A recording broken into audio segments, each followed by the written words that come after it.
Democracy, self-governance by the people. Sounds incredibly fair, doesn't it? No system in history has been so praised and so questioned, because the power of democracy lies in the majority. But is the majority always right? Is an idea right simply because it's held by many? Elections, free will, equal voting rights, an ideal humanity has striven for centuries.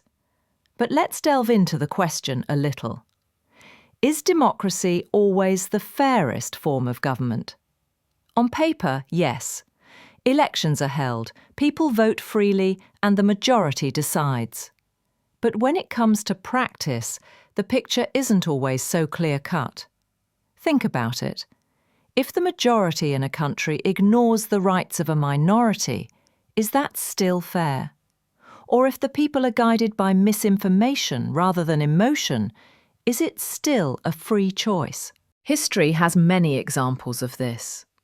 Leaders who came to power through elections and restricted freedoms. Rulers who declared themselves the voice of the people and silenced criticism. They were all born within democracy, but they have gone beyond justice. Democracy is essentially a tool. It is neither good nor bad. What makes it good is the level of consciousness of the people who use it. Without informed, questioning, and conscientious individuals, democracy becomes just a word. The greatest strength of democracy is public participation, but it is also its greatest weakness. Because the more informed the people are, the stronger democracy is. If people stop questioning and listen to what they want to hear, not the truth, democracy becomes an easily manipulated form of mass rule. In fact, what makes democracy just is not the system itself, but the values of the people who live it. Democracy is truly just in a society that values knowledge, is open to criticism, and thinks with its conscience. That's why some philosophers say democracy is humanity's most imperfect yet most hopeful system.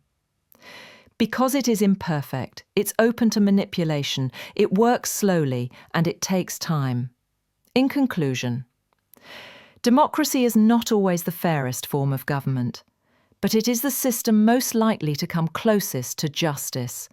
Perhaps it's not always the fairest, but it is the only form of government that holds the closest hope of coming closest to justice.